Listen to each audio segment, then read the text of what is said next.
इसमें विंग में, चाहे वो सेना किसी भी कमान में? देखिए, हमेशा से रहा है क्योंकि सेनाएं हमारी जो पॉलिसी है, जो हमारा कानून है, उसके हिसाब से सेनाएं भारत के लोकतंत्र की साइलेंट कस्टोडियन है। तो वो अराजनैतिक होते हुए हमारे देश के लोकतंत्र की रक्षा करती हैं और ये शुरू से हमारा सिद्धांत रहा है। लेकिन पिछले कुछ दिनों से हम ये देखते हैं कि सीनियरिटी का क्रम टूटता है। तो अगर एयर चीफ मार्शल भदौरिया, उनसे पहले एयर मार्शल सुरेश जी, उनको चीफ बनना था, मैंने वहाँ से उसको मॉनिटर करना शुरू किया। हालांकि मैं एयरफोर्स में चीफ कौन है, बस मैं चीफ की तरफ देखती हूँ क्योंकि मैं उन्हें अपना चीफ मानूंगी ज़िंदगी भर और मरते दम तक।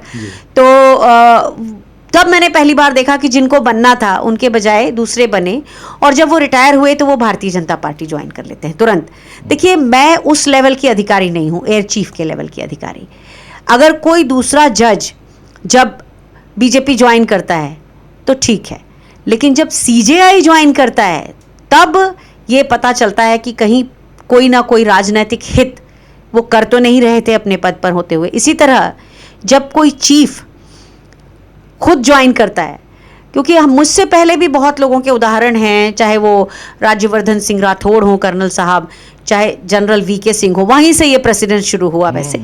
तो फिर हमारे एयर चीफ मार्शल भदौरिया जी, तो इन लोगों ने जब ज्वाइन किया तो वो एक अलग बात कहता है, क्योंकि वो अपना पूरा पिनैकल ऑफ द करियर जो उन्होंने अपने शीर्ष तक पहुंचे और फिर वो राजनीति में आते हैं, तो कई बार लगता है। लेकिन एक और चीज़ है, आजकल हमारे वायुसेना में थिएटर कमांड की बात चल रही है, सेनाओं में चल रही है, और वायुसेना उसके पक्ष में कभी नहीं रही है, क्योंकि वायुसेना जो है एक अलग स्किल्ड सर्विस है, उसका अपना यूएसपी है।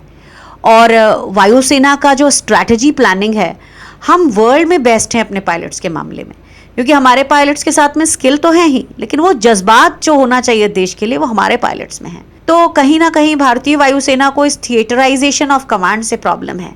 लेकिन जब वो बोल नहीं पाते अपनी बात, और बोलते भी हैं तो नक्कार खाने में तूती की तरह उनकी आवाज़ गूंज जाती है। और फिर हम ये भी देखते हैं कि रिसोर्सेज अगर बहुत होते तो हम थिएटराइजेशन करते, लेकिन आज जब उसके ऊपर बात होती है तो मैं देखती हूँ कि वायुसेना के अंदर उसका क्षोभ मुझे दिखता है।